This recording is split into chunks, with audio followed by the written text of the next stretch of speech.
Assalamualaikum warahmatullahi wabarakatuh. Today our group want to present about Ar-Rahn.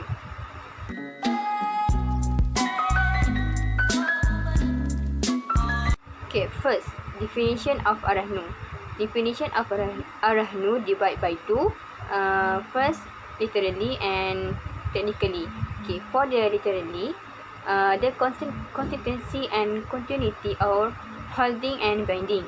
Second, Ar-Rahn or mortgage or collateral is defined in the Islamic jurisprudence as position offered as security for a debt, so that the debt will be taken from in case indebtor fail to pay back. Okay, for the technically, the taking and property as security against debt, whereby to secured property can be utilized to repay in the case of non-payment. Also termed as bonding, mortgage, collateral, charge, yield, and pledge.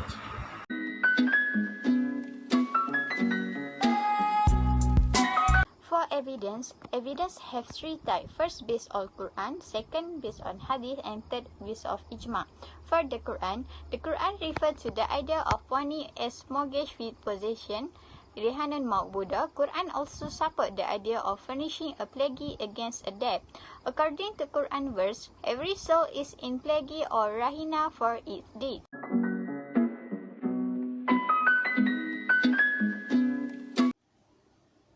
Evidence Ar-Rahn from Hadith. The issue of mortgage is not only an issue for modern society. In Islam, the history of mortgage has been since the time of Prophet Muhammad. From Aisha, that Allah Apostle bought some foodstuff from a Jew and mortgaged his armor to him.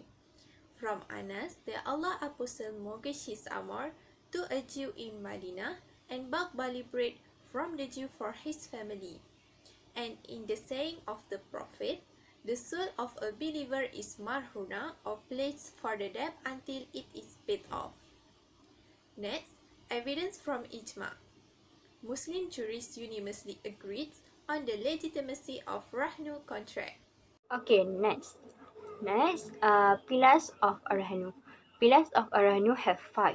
First, Rahin. Rahin is a pledger, a person who gives a Rahn or the debtor.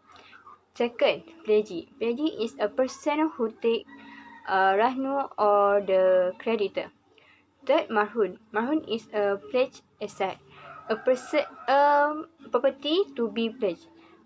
Fourth, marhun B. Marhun B is a liability of Ar-Rahn or the debt. And lastly, sigah. Sigah have ijab and kabul. Ijab is offer and kabul is acceptance.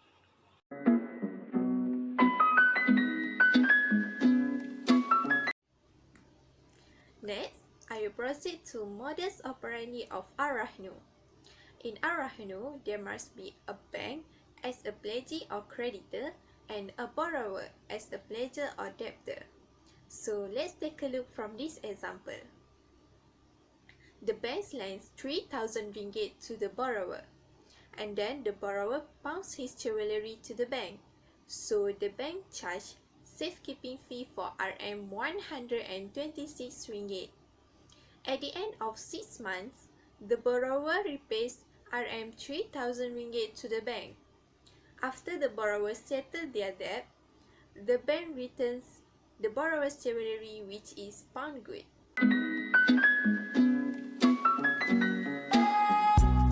For the benefit of Ar-Rahn, there is 3 types. Use it for Ar-Rahn, for creditor, and for debtor. For Ar-Rahn, very useful contract, multipurpose toll that is beneficial and advantageous to both parties, especially to the creditor. For the creditor, compared to the contract of kafala, documentation of debt or providing witnesses, all these measures can never match security that Rahn provide for benefit or creditor. Rahn is form of authentication of debt which is under the custody of the creditor in return from his right claiming back his money from the debtor. In case of default payment, the creditor could secure the loan repayment can retrieve back his money by selling off the plaguey property with the consent from either the court or the debtor himself. The creditor can also be assured that the debtor will not forget or take for granted to settle the loan since his valuable assets are still under the custody of creditor or plaguey. Benefit of Ar-Rahn for the debtor could get some fast cash by temporarily pledging his valuable item to the creditor. And second, to convince the pledgee or creditor to lend him the money since he has something to offer in return as a guarantee of payment. The modern application of Ar-Rahn in the contemporary application may be either a form paper such as property document, vehicle paper, sukuk, share, object like ornament, jewelries, and other valuable items. There is an example for testing density of gold and gold weighing scale. Okay, next is product of Ar-Rahn. The product of Ar-Rahn is an Islamic mortgage scheme that provides individuals with an alternative financing solution to meet their immediate cash needs, offer investment opportunities, as well as blocking illegal or ineffective financing activities. There are a few Ar-Rahn products that practice in Malaysia, which is Yapim, Bank Rakyat, Agro Bank, Bank Islam, and Afid Islamic Bank.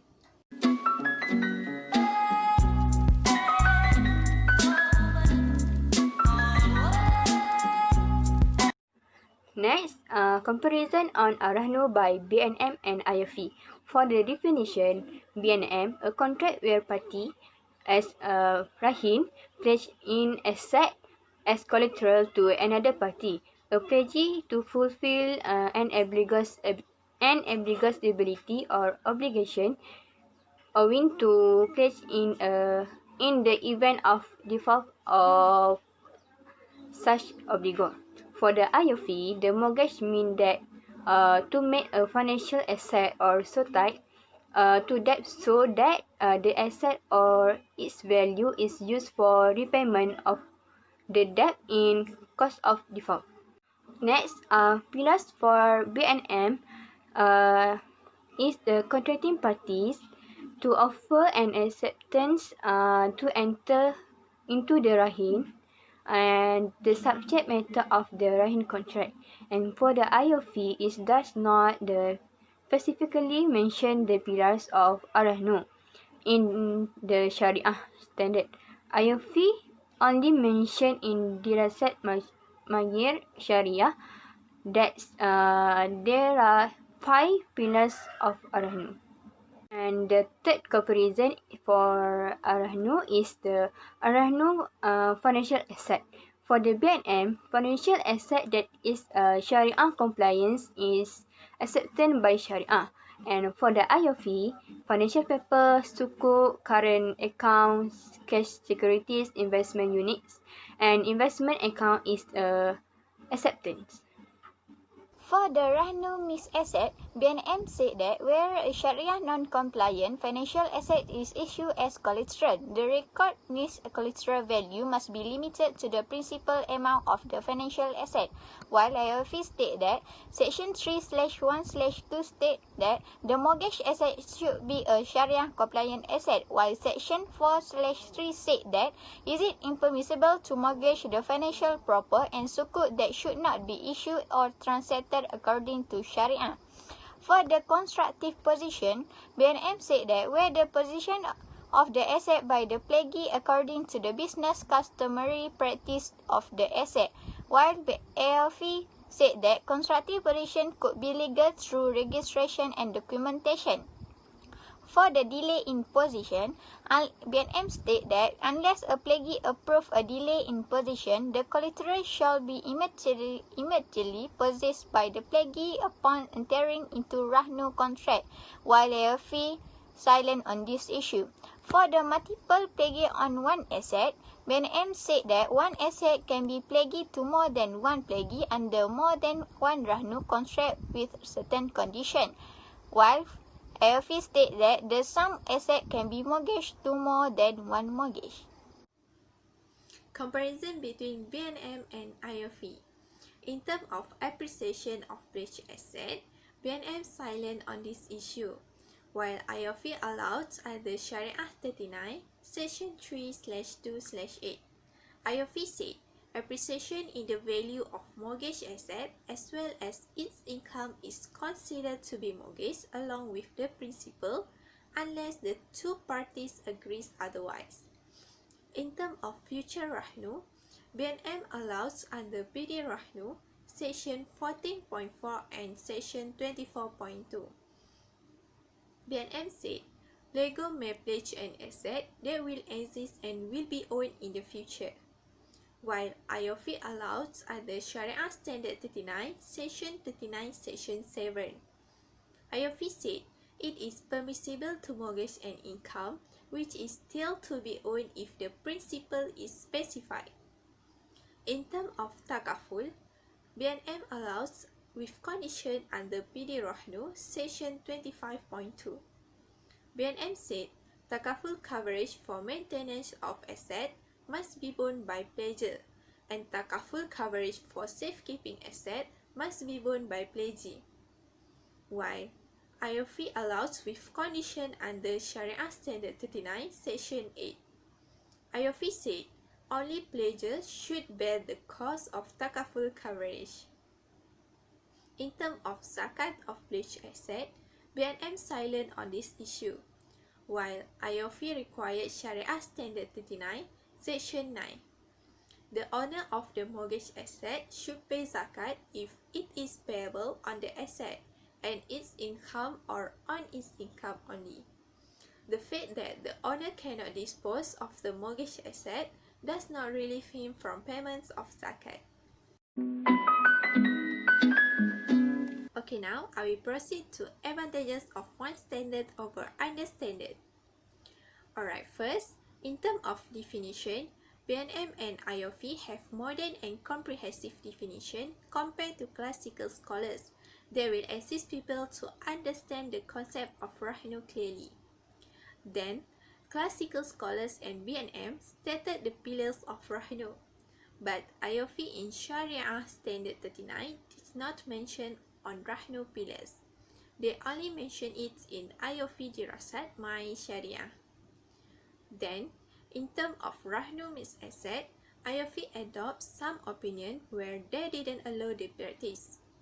However, BNM stated that Rahnu means asset is allowed with the condition that the permissible element should be eliminated.